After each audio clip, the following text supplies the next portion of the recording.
Galileo Galilei. विज्ञान ने हमें ढेर सारे साइंटिस्ट दिए हैं, या फिर यूं कहें कि इन ढेर सारे साइंटिस्ट ने मिलकर हमें विज्ञान दिया है। उन सभी योगदानों के बाद भी आखिर हम उनमें से कितने वैज्ञानिकों को याद रख पाते हैं? इन्हीं साइंटिस्ट्स में एक नाम ऐसा भी है जिन्होंने विरासत में हमें अपनी सोच सौंपी थी, जिन्होंने पहली बार टेलीस्कोप का आविष्कार कर दुनिया को चौंकाया था। एक ऐसे गुरु जिनकी शिक्षा के कारण उनके मरने के 250 साल बाद भी उन पर बैन लगा रहा।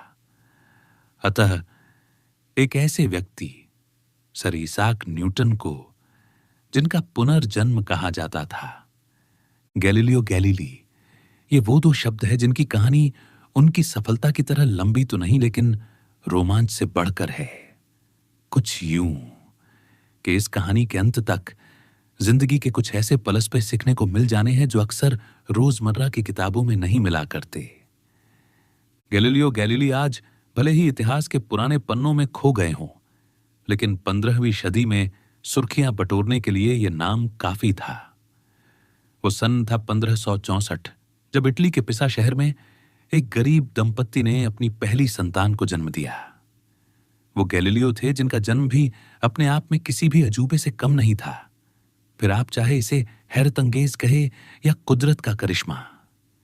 गैलीलियो का जन्म ठीक उसी दिन हुआ जिस दिन रेनेसां के आखिरी दिग्गज माइकल एंजेलो की मौत हुई थी।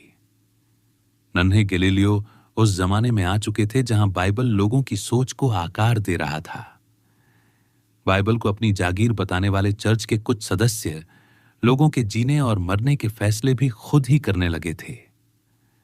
आगे चलकर गैलीलियो को भी इसी नियम से संघर्ष करना था, एक ऐसा संघर्ष जो मौत के बाद भी उनके माथे से किसी कलंक की तरह रहा।